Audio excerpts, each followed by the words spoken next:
دا ډېر د شرم مقام دی چې پلار او زوی د یو بل سره کیسونه چلي. یو بچی خپل پلار له د خرچې لپاره په میاشت کې 1000 روپۍ نشي ورکولی، نو د هغې ماته نن کیس راغل دی. خو زه خیر تاسو زما سره خپل تعارف وکړئ چې ته څوک یې او دی څوک دی. یاره حاجي زما نوم سمیع خان دی او هغه بدقسمته پلار زه یم. یاره جي زما نوم واصف دی او دا زما پلار دی او زه یې زوی یم. ها ټیک شو، تاسو دې خبره منلو ته تیار شوې چې دا ستا پلار دی او ته زوی. خو بیا داسې څه خبره راله چې تاسو د 1000 روپو د وجې نه کیس عدالت ته راوړو؟ یاره جي زما د پلار په ما باندې قطع عدالت کې کیس کړی و، نو هغه کیس ما وبایلو او دا خبره ماته منظور نه ده، نو زه ځکه دې غټ عدالت ته رالم. یاره جج صاحب زما د بچي کار عدالت ته لاړ شي، خو دی به ما له دا 1000 روپۍ په میاشت کې راکړي او هغه هم په 2 کیسټونو کې 500 به یو ځل راکړي، 15 ورځې پس او 500 به بل ځل راکړي 15 ورځې پس. یاره مشره دا خو څه عجیبه خبره ده، په 1000 روپۍ به ستا د میاشتې د خرچې ګزاره وشي؟ یاره جي په 1000 روپۍ زما ګزاره نه کېږي، زما خپل پنشن هم 1,000 روپۍ شته دی.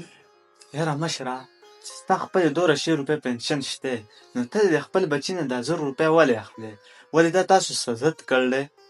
یاره جي 15 کاله وشو چې زه د ده نه جدا شوی یم، خو دی اوس دا 1000 روپۍ صرف زموږ نه په دې وجه غواړي چې ما او د خپل انګور په څه طریقه باندې تنګ کړي.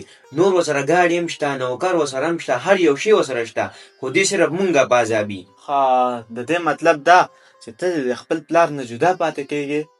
یاره جي 15 کاله وشو چې دی زما نه جدا شوی دی، خو په دې 15 کاله کې دی 2 ځله هم زما خواله نه دی راغلی. یاره جي بس کو په هر وزنې که نه، خو دی چې دی به ما له 1000 روپۍ راکړي په هره میاشت کې. یاره مشره ستاسو په دې مسله کې خو زه ځان له ډېر غټ کنفیوز یم. دا څه غټه خبره ده چې ته د خپل ضد نه پرېږدې؟ یاره جي ما هېڅ ضد نه دی کړی، 15 میاشتې وشوې زما نه نوکر تللی دی، خو دی زما خواله نه دی راغلی. یاره جي زما ضد دا دی که نه، زموږ په دې ګاونډ کې دلته یو کس و، د هغه واړه په بار ملک و، نو هغه داسې چل کړی و چې په کور کې د خوشانه ساه ختلی، پته لګي نه چې یا به کال کېږي یا به 8 میاشتې، او چاته یې پته هم نه وه لګېدلې، دا وجود یې مکمل وچ و.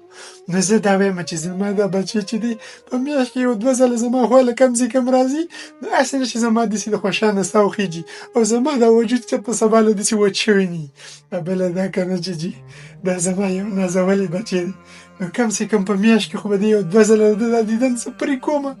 نو جي که هر څه خو دا به تاسو ما له کوئ، بس کو دې ته تاسو ضد وایئ او که خپل حق ورته وایئ. ها تا له خو شرم پکار دی چې ستا د پلار د جدایۍ 15 کاله وشو، ته په دې 15 کاله کې 2 فاڼه د خپل پلار سره نه میلاو شوې. تاسو خو ما د خپل چمبر ته ځکه نوم بې راوغوښتی چې د پلار او د زوی په منځ کې فیصله ده، چې دا خبره زه په خپله ړومبې واورم، ځکه دا ډېر د شرم مقام دی چې پلار او زوی د یو بل سره کیسونه چلي. اوس راته تاسو ووایئ چې دا کیس له زه مخکې بوځم او که ختم یې کړم لیلا. یاره جي زه ډېر زیات کوسترګ یم او دا کیس نور مخکې مه بوځئ، دا په دې ځای باندې ختم کړئ، او زما پلار چې څه وي زه هغې منلو ته تیار یم.